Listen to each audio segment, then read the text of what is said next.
Deixe-me viver. Psicografia de Irene Pacheco Machado pelo Espírito Luiz Sérgio. Prefácio. O Paráclito prometido por Jesus veio de forma a não escandalizar as pessoas. Kardec apresentou, intermediando os espíritos, as verdades que podiam ser ditas no século passado. Foram depois aparecendo espíritos acrescentando novas verdades, sem desfazer o que ficou dito pelo codificador e seus assistentes espirituais. Assim, sucessivamente, vêm sendo acrescentadas a doutrina minudencia sobre a lei de causa e efeito, à proporção que as mentes possam entender. Muitos não as aceitam, mas a vanguarda espiritual do Paráclito entende e parte para novas aquisições do saber.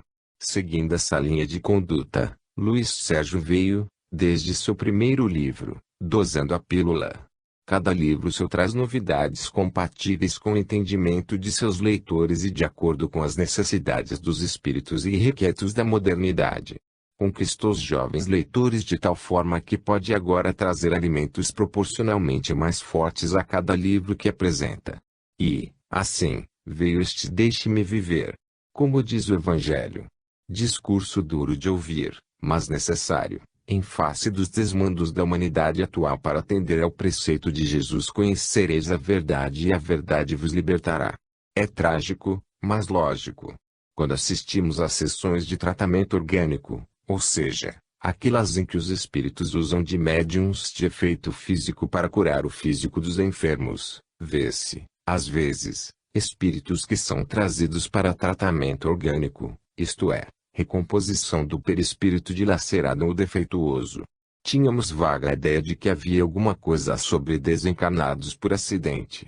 Mas aparecem também espíritos na forma infantil e achávamos que eram pelos mesmos motivos traumáticos, mas já em vias de reencarnação. Lógico que, se isso fosse, estariam na forma embrionária, microscópica. Agora veio a explicação por este livro que temos a grata satisfação, e até um certo orgulho, de prefaciar. Luiz Sérgio nos traz detalhadamente o sofrimento dos espíritos ao serem abortados e que, pela perplexidade e incompreensão da falta de amor dos pais, cristalizaram a forma fetal. Quem já assistiu a uma curetagem uterina para a retirada de restos de embrião ou feto mais ou menos desenvolvido vê a sangueira e os fragmentos dilacerados do concepto e não imagina que ali está uma alma atormentada, aterrorizada. Nos prontos socorros obstétricos do Rio de Janeiro, até a década de 50, eram comuns os atendimentos de aborto inevitável. Geralmente a paciente dizia: foi um susto que levei e por isso abortei, mas muitas vezes o obstetra encontrava fragmentos de madeira, talho de mamoneira etc. dilatando o colo do útero, ocasionalmente o útero perfurado por algum instrumento usado às ocultas.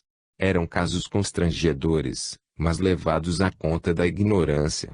Notava-se, entretanto, que esses abortos provocados apresentavam aspecto mais grave que os espontâneos, acontecendo, às vezes, até o chamado útero de Covelire, cujo sangramento incontrolável leva à morte, evitada somente com a retirada do útero. Estes detalhes Luiz Sérgio mostra com toda a crueza. Este livro até que poderia chamar-se O Martírio dos Abortados, tão vivamente mostra o sofrimento dos rejeitados. Mas não fica só nisso. Traz ensinamentos aos pais, aos jovens e faz lembrar aos mesmos que sexo não é parque de diversões e que a mocidade está confundindo inquietação sexual com amor, vindo, daí, a raiz dos descasamentos fáceis. A mulher que era atavicamente reprimida viu-se liberada, mas saiu de um extremo e caiu no outro, confundiu liberdade com libertinagem. Segundo Luiz Sérgio, essa liberalidade, do ponto de vista espiritual, foi a decadência da mulher. O homem tornou-se ganancioso e a mulher decaiu. Os quadros de obsessões, de desentendimentos entre os casais, segundo Luiz Sérgio, têm origem no desejo de gozar a vida e levar vantagem sem importar-se com os demais, num egoísmo atroz. Traz também o livro Orientação para as Casas Espíritas, de modo a nos fazer lembrar os dizeres de Paulo de Tarso: importa que pratiqueis a sã doutrina, para o caso de novatos na doutrina misturando credos e religiões sem tratar da melhoria interior. Leitor amigo, Deleite-se com estas verdades de Luiz Sérgio, mas prepare-se para retificar as veredas do Senhor, porque, senão, haverá choro e ranger de dentes.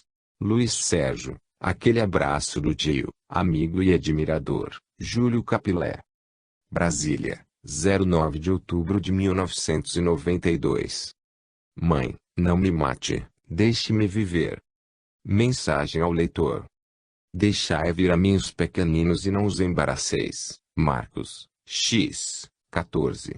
Quem atrapalha a evolução de uma criança é muito culpado e indigno de alcançar o reino de Deus. Hoje a sociedade comenta, apavorada, os sequestros, os assassinatos, os estupros, os furtos, as drogas, mas se cala diante do frio e cruel assassinato de inocentes, o aborto.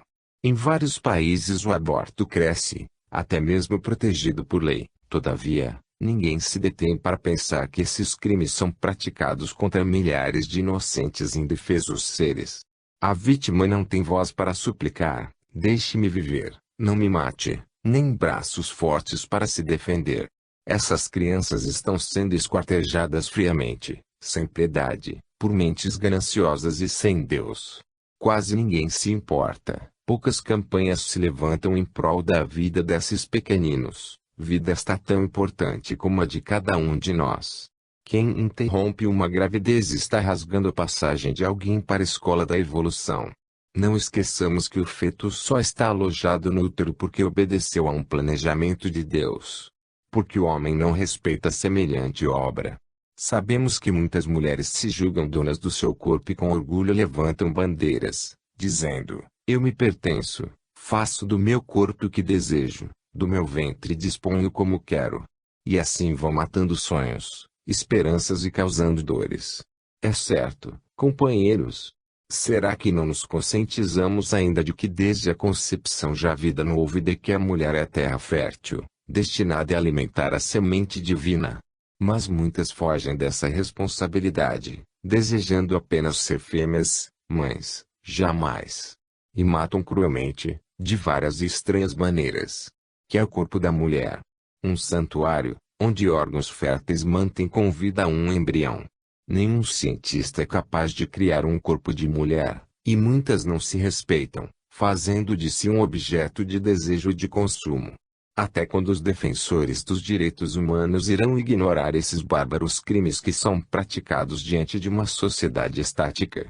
Que a mulher se libere, mas respeite os seus sentimentos de mãe e lute pela vida dos seus filhos. A mulher que aborta é uma fracassada, ela não tem coragem de compartilhar sua vida com outra vida, que dela tanto necessita. Por tudo isso, fui chamado à Universidade Maria de Nazaré para um novo trabalho e, quando soube do assunto, meus olhos marejaram de lágrimas. Nada é mais triste do que a revolta de um espírito no momento do seu assassinato, o aborto. Por isso aqui me encontro, unindo minha voz à de milhões de almas indefesas que neste momento sussurram em pungente apelo: mãe, deixe-me viver, não me mate. Luiz Sérgio. Capítulo 1. Os rejeitados através do aborto. Depois do meu último trabalho, passei uns dias de folga e aproveitei para estudar um pouco mais. Um dia, estando eu na biblioteca, tirando algumas dúvidas sobre fluidos, reencontrei Conrad. Contentes pelo reencontro, ali ficamos conversando, até que fui informado por Saturnino, outro querido amigo, que estava sendo aguardado no departamento do trabalho. Tão logo terminamos o assunto, despedi-me de Conrad e fui com Saturnino ao local onde Frei Luiz e Irmã Loreta nos aguardavam. Foi-me, então, comunicado: Sérgio, estamos muito apreensivos, pois vem aumentando, em escala surpreendente, o número de abortos praticados friamente e, com isso, ocorrendo um desequilíbrio no planejamento divino, pois muitos que precisam reencarnar sofrem a rejeição dos pais, principalmente a da mãe, árvore que tem por função dar frutos. O aborto, irmão Luiz, será o tema do seu próximo trabalho. Algo contra, Luiz Sérgio? Inquiriu Loreta. Não, irmã, nem imaginava que o assunto fosse tão preocupante. Não só você o ignora como também as autoridades, os religiosos, a sociedade, enfim. Por isso aumentam cada vez mais esses pavorosos crimes. Estou ao inteiro dispor do departamento e espero que a equipe que trabalha comigo no plano físico esteja apta a colaborar, para que tudo ocorra de acordo com a vontade divina. Sabemos disso. Agora, vamos aguardar o dia do início do socorro. Até lá, desfrute as nossas alamedas e se prepare para mais uma árdua tarefa. Obrigado, irmãos. Que Deus nos ampare. Retirei-me. Contemplando a bela universidade, sorri para os imensos jardins e pensei, como é possível um espírito desejar ficar ao lado dos encarnados, quando temos este céu de amor? Aproveitei bastante o tempo em que ali fiquei para inteirar-me da minha nova tarefa. Finalmente, chegou o dia esperado. Encontrava-me no meu alojamento, quando um jovem chamado Manhaçu foi me avisar que me estavam aguardando para o início dos trabalhos. Saí conversando com aquele jovem muito educado e grande conhecedor do magnetismo das matas, até alcançarmos a sala 8, onde a equipe já se encontrava. Os irmãos Luiz e Loreta fizeram a apresentação. Luiz Sérgio, aí estão os irmãos que irão trabalhar com você. Meu coração se apertou ao procurar, em vão, os raiozinhos de sol, pois todos ali me eram desconhecidos. Irmão Misael médico, irmão Zeus, médico, irmão Aloísio, irmão Amintas, doutora Kelly e Ápila. Cumprimentei-os, meio sem graça. O doutor Zeus falou, muito prazer. Luiz Sérgio, esperamos que todos possamos cooperar com o Cristo. Notei que eram espíritos muito bonitos, de soberba linhagem. Sérgio, temos a certeza de que o trabalho de você será benéfico para o departamento da reencarnação, falou-me Frei Luiz. Assim espero, amigo. Fomos saindo e não é preciso contar a vocês que o papai aqui, sem Enoque, Sadu e os outros, fica que nem peixe fora d'água. Mas, que fazer? O jeito é ir levando. O médico Misael instruiu o grupo. Primeiro, vamos conversar com Rafaela, conhecê-la. Já tentou 2 vezes mergulhar na carne e não a deixaram. Neste instante, ela se prepara para voltar mais uma vez, depois do tratamento a que se submeteu após ter sido abortada. Chegamos à colônia dos rejeitados que, apesar de bela, possui uma aura triste. Olhei ao meu redor e senti certa melancolia até nas flores, apesar de as fontes de águas cristalinas emitirem suave fragrância de jasmim. Que lugar tristonho! As árvores parecem soluçar, observou Ápila. É mesmo, amigo. Ali estava, à minha frente, um departamento da colônia, ou melhor, o grande hospital. Fomos entrando. Paramos. Inúmeros espíritos avistamos, metade homem, metade criança, homem com fisionomia de bebê e bebê com fisionomia de homem. Diante daquela cena insólita, nunca por mim divisada, indaguei, perplexo, o que é isso, irmão Misael? São os abortados. Que? Sim, Luiz Sérgio, estão aqui em tratamento até retornarem à carne. Irão assim, deformados? Não. Só depois de curados. Ficaram assim pelo choque. Mesmo socorridos, a casa mental foi atingida. Na enfermaria 3, enfermaria de Jesus, vários espíritos recebiam da irmã Paulina uma aula de amor. Ela os tratava como crianças, cantava e orava, enquanto eles brincavam como se realmente o fossem. Ali da porta, ficamos a observar. Até quando ficarão assim? Perguntou Ápila. A volta ao normal é um trabalho demorado. O abortado se sente extremamente infeliz. Seguimos devagar, quando nos defrontamos com Rafaela, uma bela mocinha, acompanhada de uma irmã, chamada Maria, que fez a nossa apresentação. Rafaela, estes são nossos amigos, estão aqui em estudo. Sorriu com carinho. Meu coração recebeu seu sorriso com ternura e também lhe sorri. A irmã elucidou, Rafaela inicia amanhã o regresso à carne. Sendo um trabalho de risco, ela parte para outro departamento e hoje estamos nos despedindo. Que bom, você vai reencarnar. Gosta de seus pais? Indaguei-lhe. Nem sei se vou conseguir reencarnar. Minha mãe não me aceita. Já me abortou. Já? Admirou-se Amintas. Sim, e temo passar outra vez por semelhante situação. Não, isso não vai ocorrer. Se Deus quiser, Você será recebida com amor. Deus o ouça. Às vezes sinto-me tão cansada. Ali ficamos conversando, enquanto os médicos da equipe visitavam outros departamentos. Percebemos o quanto aquela criança precisava reencarnar. Amintas, comovendo-se, disse-lhe: Rafaela, desejo a você muita luz. Obrigada, irmão. Despedimo-nos. Aloísio nos convidou a observar outros lugares. Notamos que os cuidados eram imensos para com aqueles desprezados. Quando nos dirigimos a um desses locais, encontramos irmã Severina. Cuidado, não se aproxime muito de Paulinho, ele está furioso, alertou-nos. Quem é Paulinho? Perguntei. É um espírito que já foi rejeitado 8 vezes, respondeu Aloísio.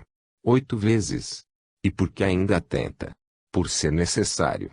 A mãe de Paulinho deve-lhe essa oportunidade. Desta vez será a última. Se ela o rejeitar, ele renascerá no útero de uma santa mulher que, mesmo não tendo ligação com ele, irá recebê-lo. Ele será como um adotado. Adotado? Explique-me. Sim. Existem mulheres que, quando consultadas pelo departamento reencarnatório, aceitam ser mães de um rejeitado e engravidam. Quantas vezes indagamos como um certo casal pode possuir um filho tão diferente dele? Obrigado, irmão, tomaremos cuidado. Até já. Aproximamo-nos de Paulinho e vimos que se encontrava como se enjaulado. Seu quarto era amplo, 9 por 9, talvez, mas dentro dele havia outro, com grades magnéticas. Ele chorava e gritava: assassina, assassina. Eu te mato. Mãe dos infernos. Recitei uma oração que fiz para minha mãe. As palavras foram ditas com tanto fervor, que ele se foi acalmando. Que fé, hein, Luiz Sérgio? Parece-me que vai dormir, disse Ápila. Graças a Deus, falei. O quarto possuía somente uma cama. A parede sonora lhe ofertava a companhia dos grandes mestres da música clássica. Ápila falou-me com ternura: irmão, repita a sua prece. Achei-a linda. Cerrei meus olhos e orei: bendito és, meu Pai, por me teres ofertado uma mãe, mulher que deixou desabrochar em seu ventre o meu espírito e me amparou em criança. Foi o guia dos meus dias, o anjo das minhas noites, a mãe das horas difíceis, a amiga dos momentos alegres, conciliadora nas minhas contendas, baluarte do meu caráter. Mãe, pronuncio teu nome, bem baixinho para os outros, mas para o meu coração uma sinfonia de amor. És também bendita, toda minha. Só tu, mãe, me conheces como sou e me amas mesmo assim. Flor do meu caminho, alicerce do meu lar, brisa da minha vida. Mãe querida, que Deus te abençoe, és meu anjo protetor. Minha oração adormeceu Paulinho, o que nos permitiu analisá-lo. Pareceu-me doente, muito doente. Jamais supus a existência de tantas enfermidades nos rejeitados. Paulinho era uma das vítimas do aborto. Como é possível um profissional que recebeu um diploma para salvar vidas ser um exterminador? Aquele garoto trazia no corpo as marcas das torturas físicas e na mente a chaga da rejeição. Dava-nos vontade de agasalhá-lo em nossos braços, ao vê-lo deitado, na posição fetal. Paulinho sofria terrivelmente pelos pavorosos abortos praticados contra ele. Em sua casa mental pudemos reencontrar todos os aparelhos possíveis, usados nas clínicas da dor. Ficamos, por bom tempo, orando por ele. Depois, voltamos ao grande jardim florido da colônia. Eles precisam muito daquele belo lugar, ninguém mais do que eles carecem de Jesus. Os médicos juntaram-se a nós. Ficaremos no chalé Amor Perfeito, comunicou-nos a doutora Kelly. Não vamos agora ao plano físico salvar as crianças? Perguntei. Ainda não.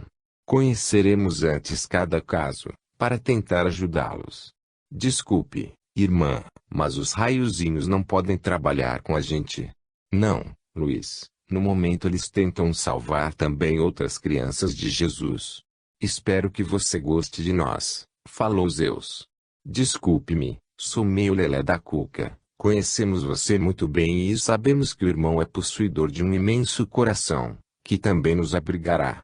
É isso, amigos, eu amo vocês. Capítulo 2. O direito à vida. Passeava meus olhos por toda a colônia, enquanto pensava, meu Deus, como é possível entender que uma mulher seja capaz de assassinar o próprio filho? Nisso, fui chamado pela minha nova equipe de trabalho, Luiz Sérgio, vamos prosseguir com a visita aos doentes.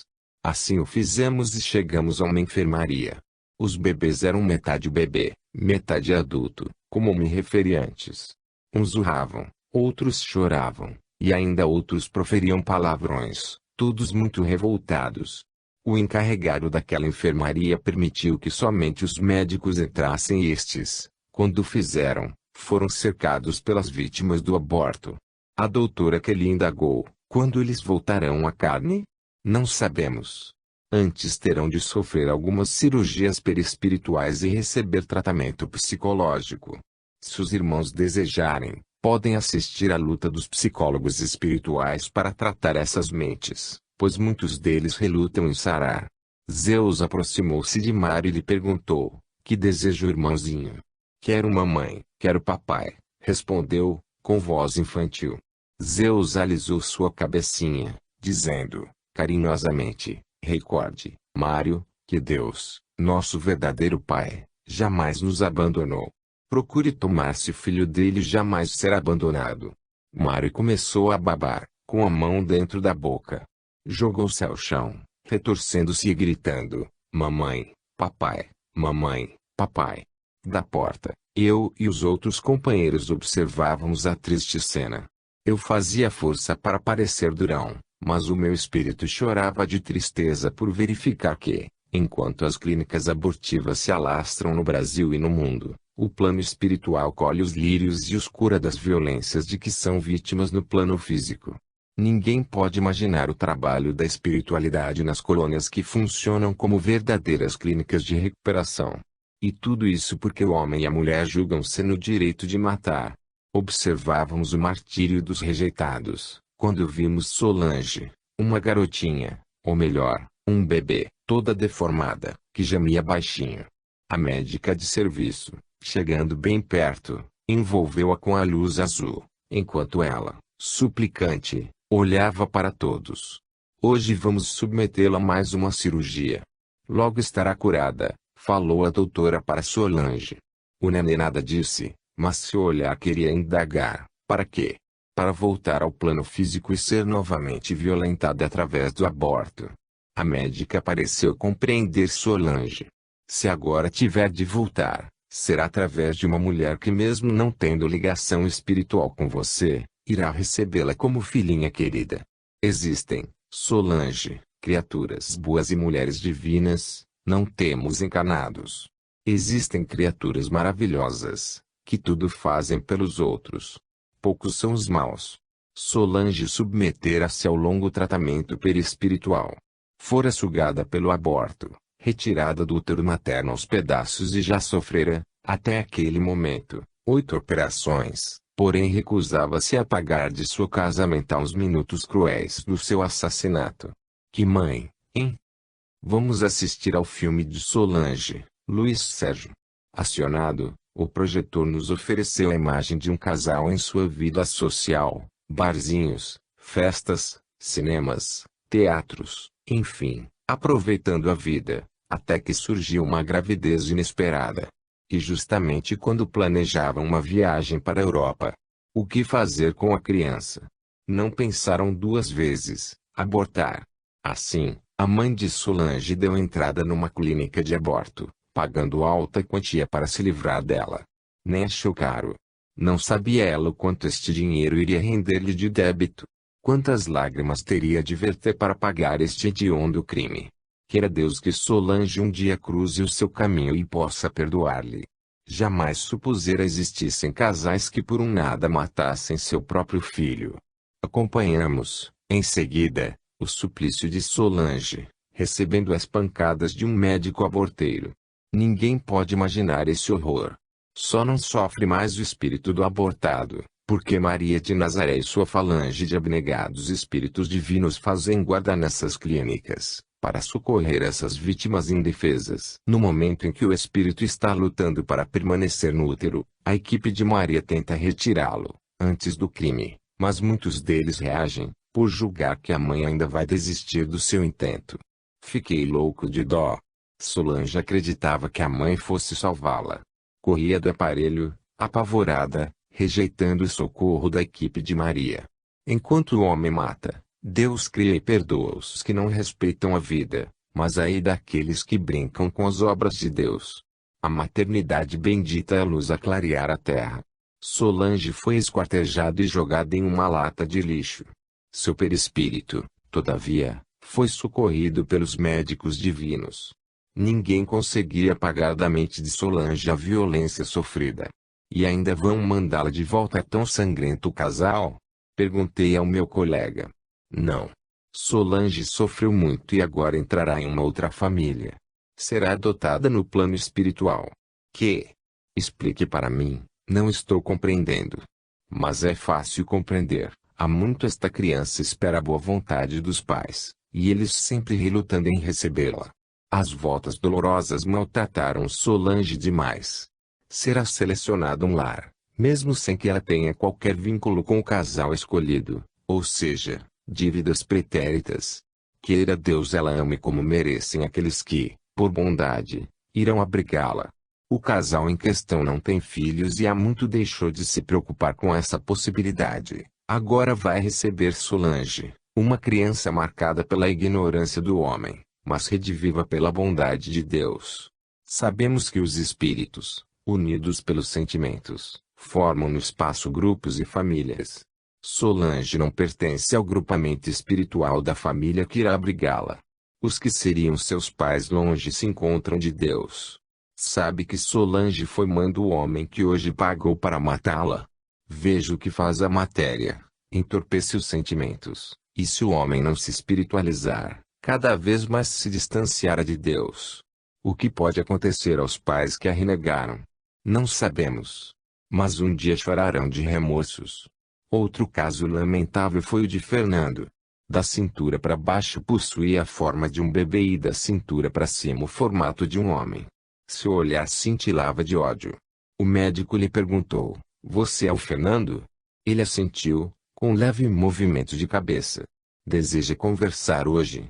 "Não, nada quero, somente morrer de vez." "Sabe que isso é impossível. E depois, o plano de Deus espera por você. Terá de voltar à Terra e prosseguir viagem. Vocês são loucos e sanguinários. Vejam o meu estado. Obedecendo à espiritualidade maior, frequentei todos os cursos para o mergulho em novo corpo e hoje, o que restou de mim?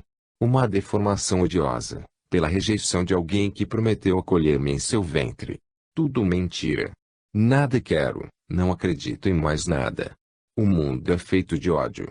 Fernando, por favor, vamos buscar sua antiga forma, ela está na sua mente. Vamos correr para os braços de Jesus e verá que é capaz de fazê-lo. Nada pode tolher seus movimentos, eles lhe pertencem. Portanto, a saúde está em você. Busque agora, queira-a, meu irmão. Fernando gritava: "Não posso, não vê que tenho uma legião? Sou um homem e bebê. Não, você não é um bebê. Você que insiste em recordar tão triste fato. Esqueça-o, irmão querido. E busque em sua alma a forma verdadeira do seu corpo de homem. Agora vamos imaginar cada órgão seu e verá surgir o verdadeiro Fernando." "Não posso, eles me matam. A mesa. Os aparelhos. As seringas. A dor, a dor, a dor queima, queima, queima. Não, não me mate, mãe. Nada lhe fiz de mal, peço-lhe somente, deixe-me nascer, Fernando, o seu corpo, o seu corpo. Fernando. Molde-o novamente. Molde-o novamente como você era antes." "Não posso. O líquido me queima, estou sendo assassinado friamente. O que fiz para vocês, assassinos?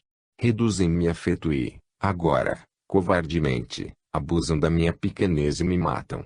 Por favor, deixe-me nascer, não os perturbarei jamais.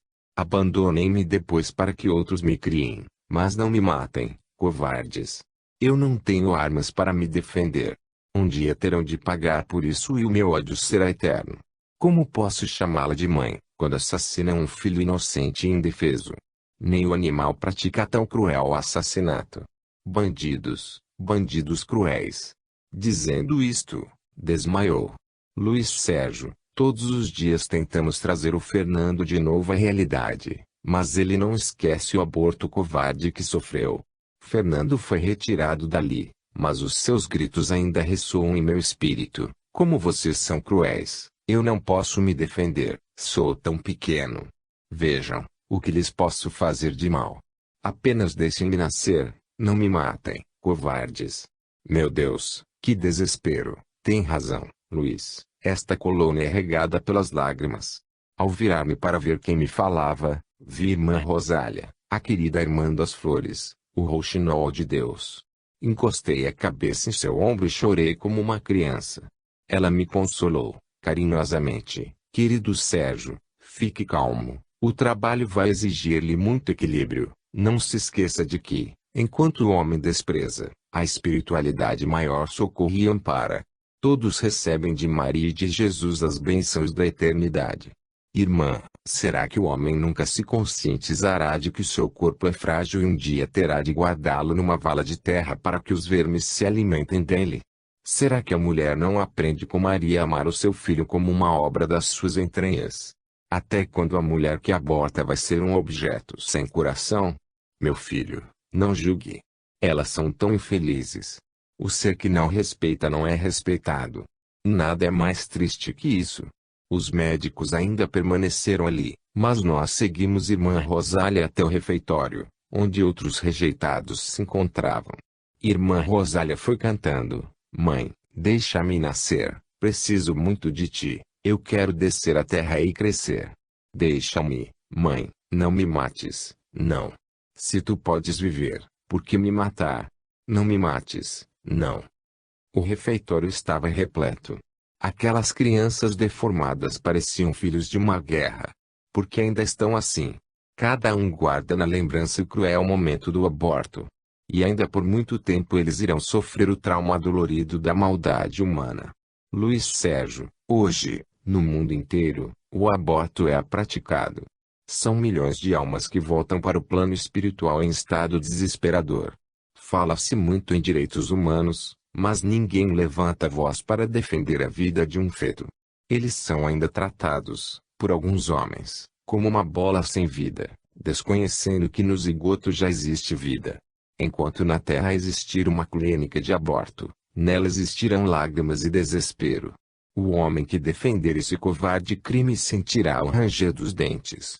Ninguém, nenhum ser encarnado possui o corpo físico imortal, e queira Deus não estejam ao lado do túmulo os espinhos plantados pelo seu coração repleto de egoísmo, no dia em que depositar esse corpo na sepultura.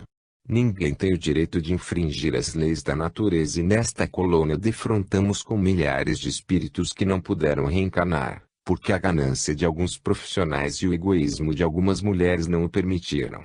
Fitando aqueles espíritos, agradecemos a Deus pelo seu amor e perdão. Prometemos a Ele lutar pelo direito da vida, pelo direito da mulher com Deus e orar por todos os que, fria e covardemente, assassinam seus próprios filhos. Capítulo 3. Marina constrói seu umbral. Os rejeitados olhavam para a irmã Rosália com muito amor, pois eram tratados com carinho e respeito. Terminada a refeição, ela e mais duas irmãs saíram para o jardim, onde inúmeras brincadeiras levavam aqueles espíritos a esquecer, por breves momentos, o ódio de algumas pessoas por eles. Aproximei-me de Aquiles, um garoto com aparência de 8 anos, olhar tristonho, mas muito bonito. Gosta de brincar de pique-esconde. Sim, gosto muito, mas gosto mais de ouvir histórias da tia Rosália. Quero ouvir uma que julgo seja da minha própria vida. É mesmo? E você pode contar-me? Sorriu, iniciando a narração. Vivia um casal de meia-idade em um palacete muito belo na capital paulista. Eles não tiveram filhos, mas apegaram-se à filha da empregada, que cresceu cercada de todo conforto e amor. O casal adorava Marina e ela, já moça, aproveitava a vida. Preocupados, davam-lhe muitos conselhos que, geralmente, não eram obedecidos. Pouco parava em casa. Era modelo fotográfico. Com o passar dos meses, tornou-se famosa, escolhida como capa de quase todas as revistas brasileiras. Um dia Marina foi levada, através do sono, até o departamento da reencarnação, pois relutava em aceitar um espírito muito devedor que precisava reencarnar. Implorou, chegou até a chorar, justificando que não podia ter filhos. O departamento concedeu-lhe um prazo, salientando que por nada retardaria mais a volta do irmão à carne. Marina prometeu que, tão logo estivesse em condições de ser mãe, tudo faria para conceber o filho. Foi mostrado que esse filho era um irmão do passado que ela, Marina, lesara, tanto na herança quanto no carinho. Ela precisava receber o irmão, para que o planejamento espiritual fosse cumprido. Marina sentia pavor de engravidar.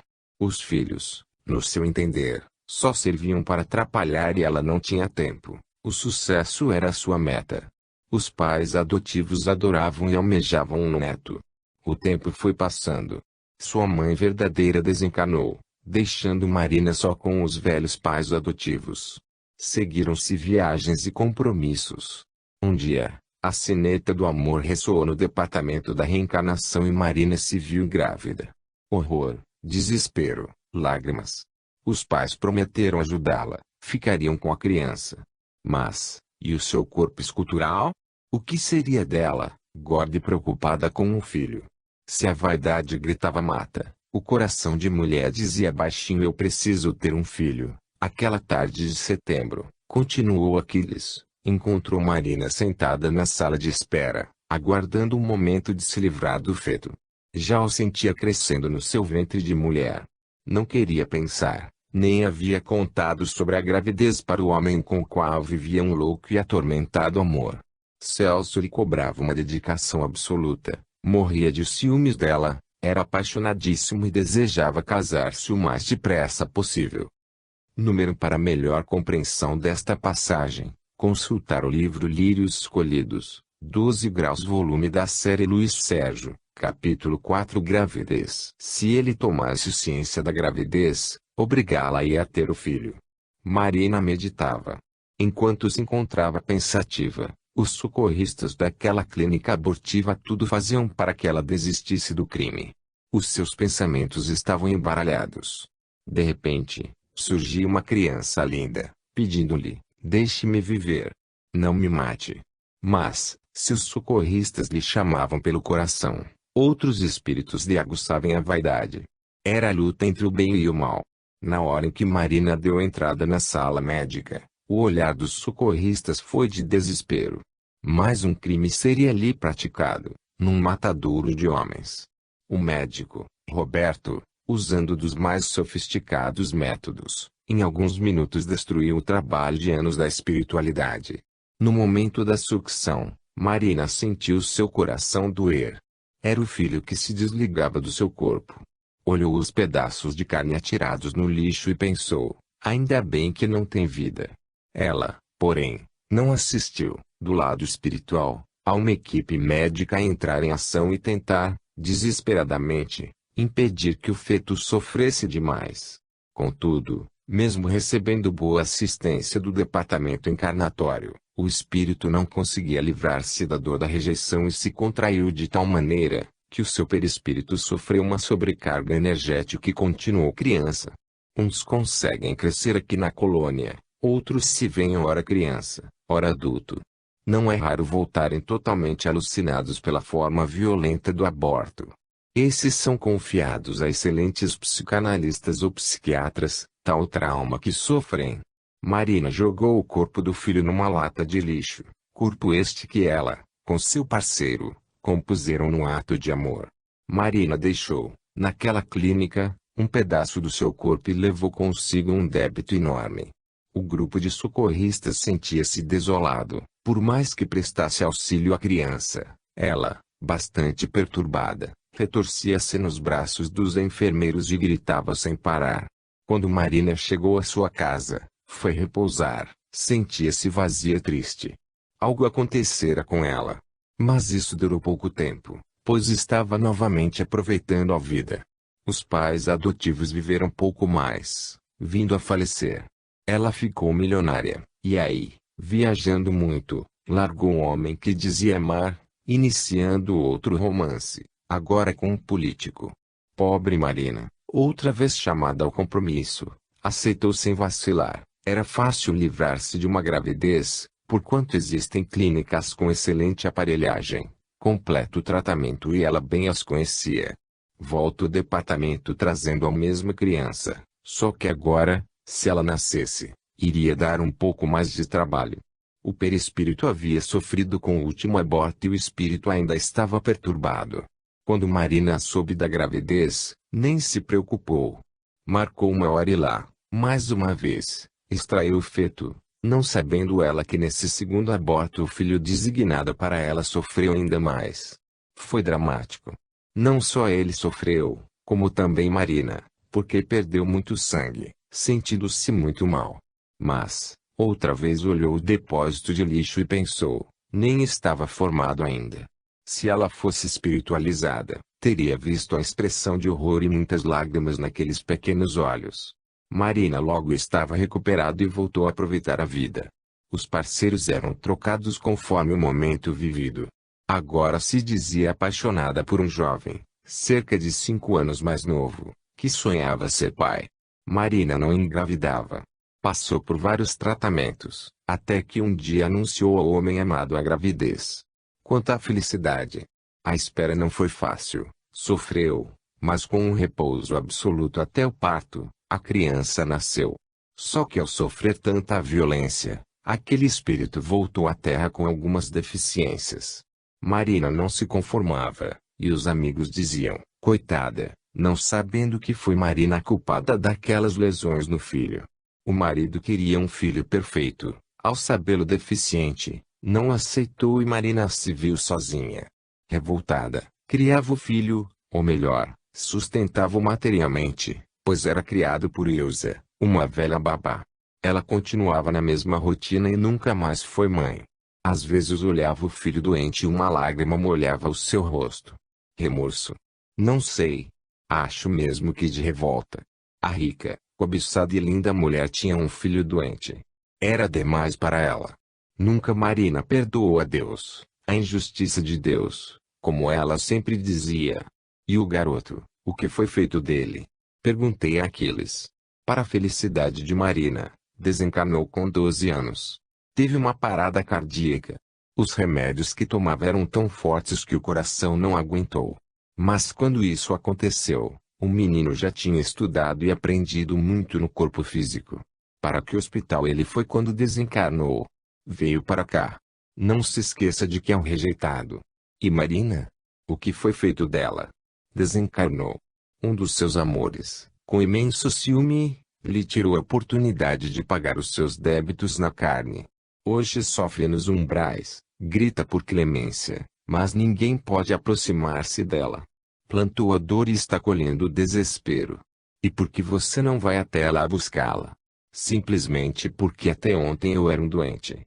Somente hoje, depois de muito tratamento, vejo-me quase refeito da violência terráquea.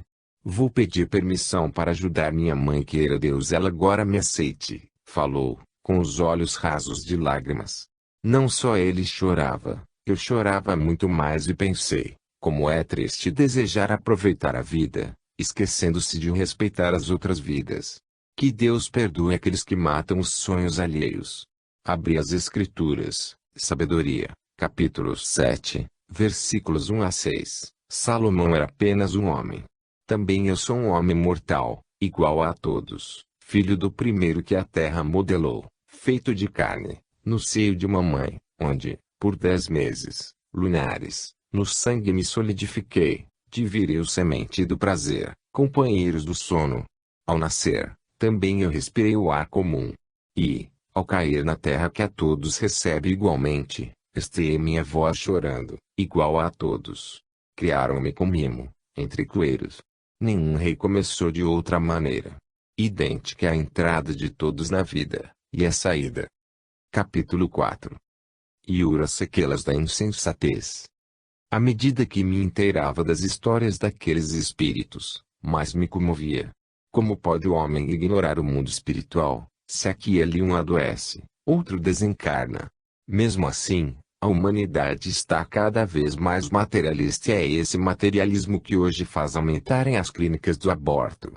Muitos fingem ignorá-las, mas elas funcionam e até em lugares respeitados pela sociedade.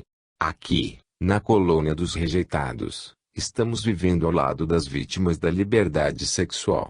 Na nossa frente, os rejeitados, os filhos assassinados por mulheres que não aprenderam a respeitar a si mesmas. A enfermeira Loreta, indicando uma garota de 2 anos, Yura, que cantava junto à irmã Rosália, disse-me: "Veja, Sérgio, aquela menina, no momento do desencarne, ou melhor, na hora do aborto, plasmou esse corpo de uma criança de 2 anos e aqui se encontra há 4 anos. Por mais que receba tratamento, tema em não crescer e encarnar de novo. Vamos até lá, quero que a conheça." Ao nos aproximarmos, ela buscou o colo da irmã Rosália, encolhendo-se toda, trêmula de medo e choramingando, assustada. "Não fique assim, querida, o titio já vai embora", disse-lhe eu. Alisei seu cabelo e me retirei. Loreta me acompanhou, pedindo desculpas. "Sabe, Sérgio, vou lhe contar a vida e a luta de Yura para nascer. Dizem que é da sua última encarnação o nome que hoje usa. Foi mulher lindíssima quando viveu no plano físico. Desencarnou, mas precisou retornar ao seio da sua antiga família. Aí, iniciou-se a sua tortura. Após longo aprendizado, chegou o momento da volta à carne e com apenas 2 meses de vida uterina recebeu violenta carga negativa de repulsa e ódio. Por mais que implorasse que a deixassem viver, sentiu a violência do homem encarnado, infligindo-lhe um dos mais cruéis métodos abortivos, aquele no qual sentiu sobre a sua frágil pele a queimação. Desesperada, viu-se tragada por uma água fervente e, para não sofrer demais, plasmou em sua mente que era uma linda menina de 2 anos de idade. O corpo foi jogado fora, mas sua alma foi amparada pela mão sublime de Maria de Nazaré. Outras tentativas reencarnatórias se fizeram e o mesmo fato ocorreu. Abrigada por espíritos abnegados, Yura reluta em voltar à carne e até hoje não se reequilibrou. Meu Deus, julgava eu que a droga fosse a pior coisa do mundo, a assassina cruel dos sonhos e da dignidade humana, mas diante de tantas clínicas abortivas, cheguei à conclusão de que o aborto, diante da droga, é um mal assustador. Ninguém pode imaginar quantos fetos são assassinados diariamente por profissionais inescrupulosos, vidas interrompidas por pessoas gananciosas. Assim como Yura, vários e vários espíritos estão sendo arrancados do útero materno com selvageria e nada se diz, nada se faz. Quando se faz é para pedir a liberação desse ato covarde em nossa pátria. O aborto não só interfere no plano divino como também faz muito mal à mulher e muitas delas já bem cedo sofrem as suas consequências. Hoje estamos vendo até adolescentes praticando esse ato tão cruel e desumano, o aborto. Você tem razão, Luiz Sérgio. A mulher que interrompe covardemente uma gravidez um dia sofrerá não só com os remorsos, como também por ter violentado o próprio corpo. Sem deixar de fitar Yura, agradeci a Deus por todas as grandes almas que cooperam com seu próximo. Orei também por todos aqueles que egoisticamente só pensam em si mesmos. Encontrava-me cansado. Fui saindo, contando os meus passos. Meu coração chorava baixinho em imaginar o compromisso de um aborteiro, o seu desespero ao transpor a porta da espiritualidade, quando o dinheiro ganho facilmente não lhe servirá para nada e a consciência culpada pelo remorso será um fardo pesado de carregar. Querendo fugir dali, passei por Ápila sem vê-lo. Era demais para mim conviver na espiritualidade com as consequências daqueles erros humanos.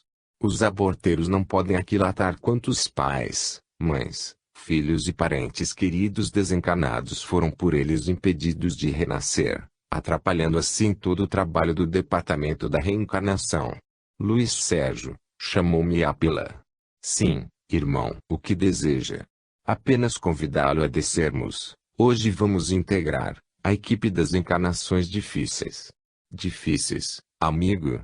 Sim, dos prováveis rejeitados, pois comumente o abortado é um espírito muito ligado à mãe ou ao pai que hoje o despreza. O grupo nos espera no anfiteatro 8. Dirijo-me para lá. Se o irmão desejar ficar aqui, Lá o esperaremos. Olhei o meu novo companheiro, analisando-o, alto, porte atlético e muito educado.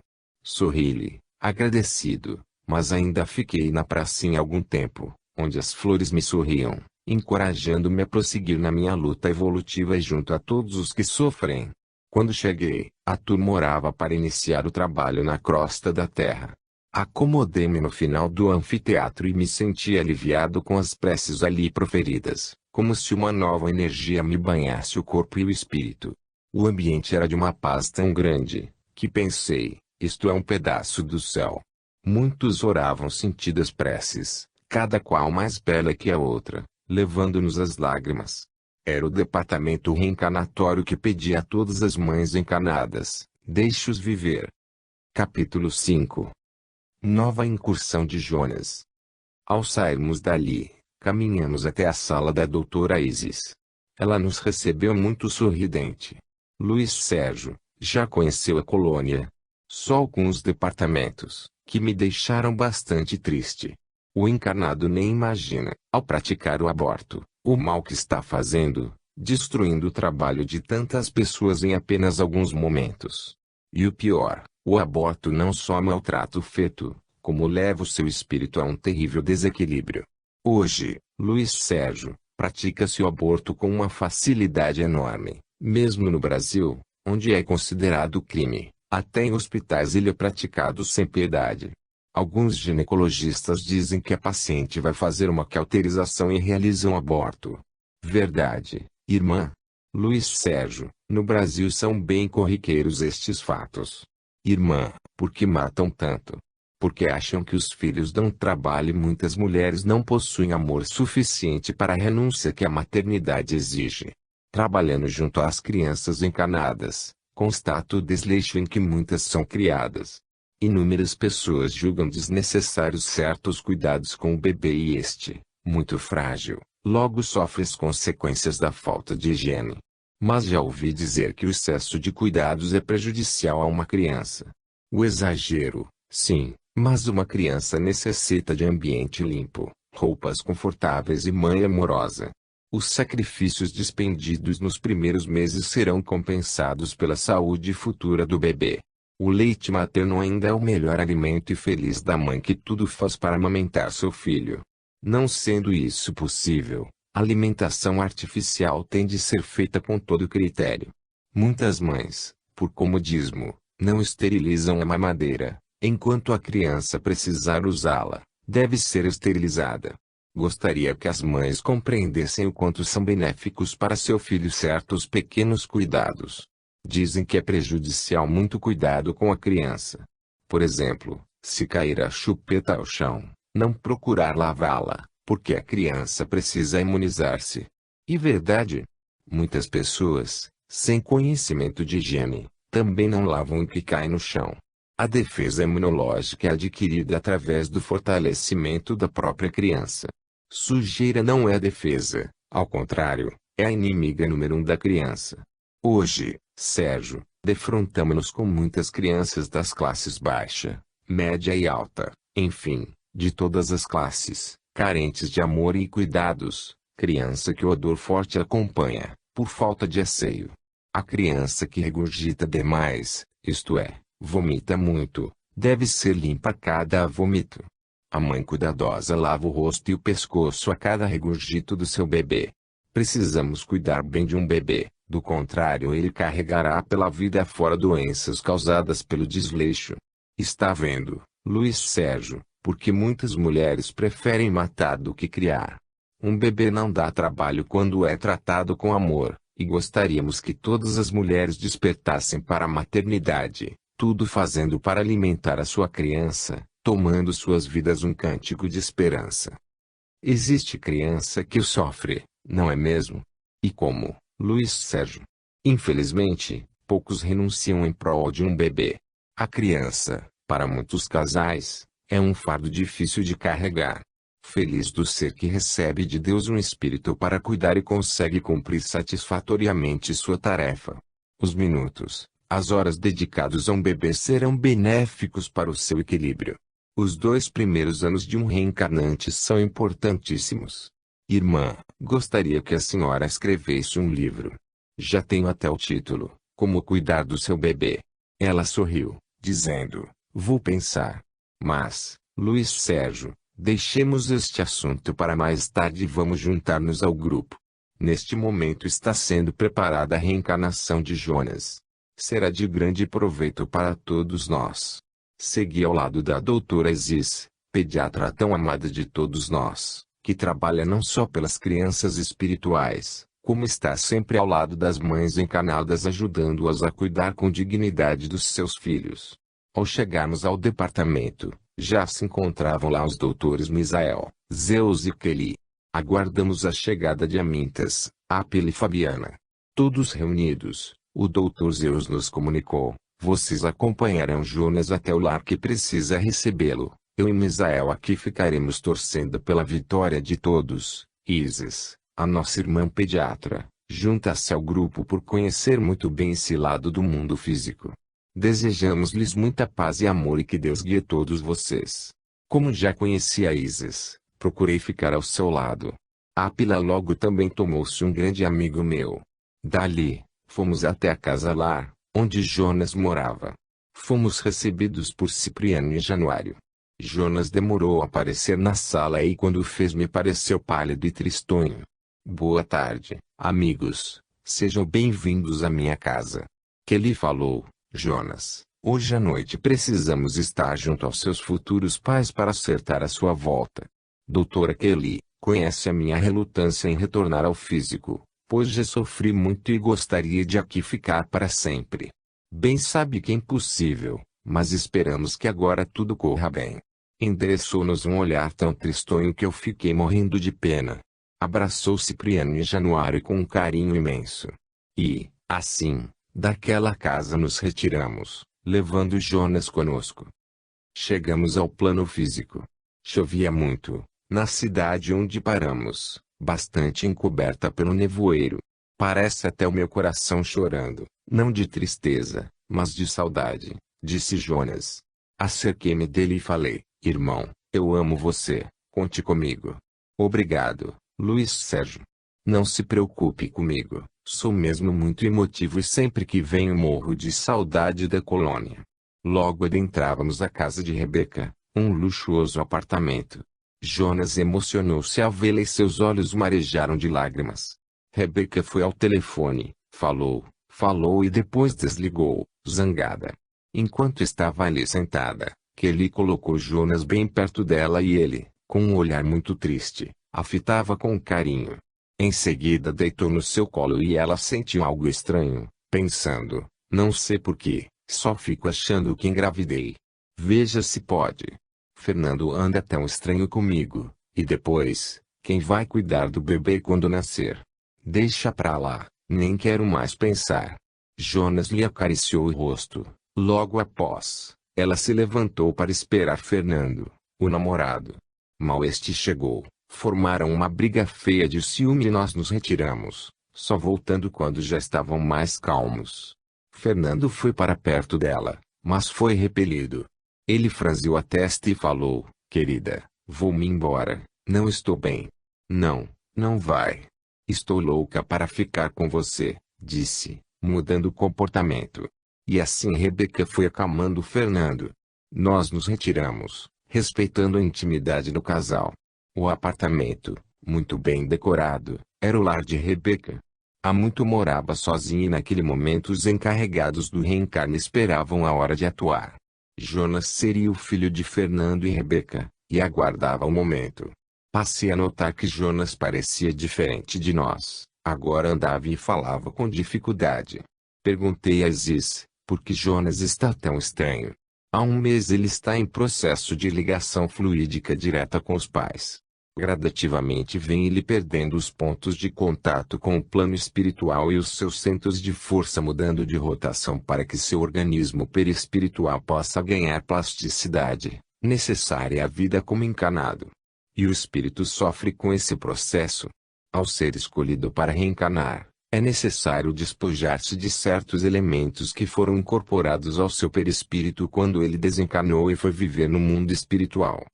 É uma nova vida que vai iniciar-se, para isso tem de estar preparado. Coitado do Jonas, quanto trabalho dá uma volta ao corpo carnal. Nisso, entraram no apartamento outros irmãos que compreendi pertencerem ao departamento da reencarnação. Um deles, Filogônio,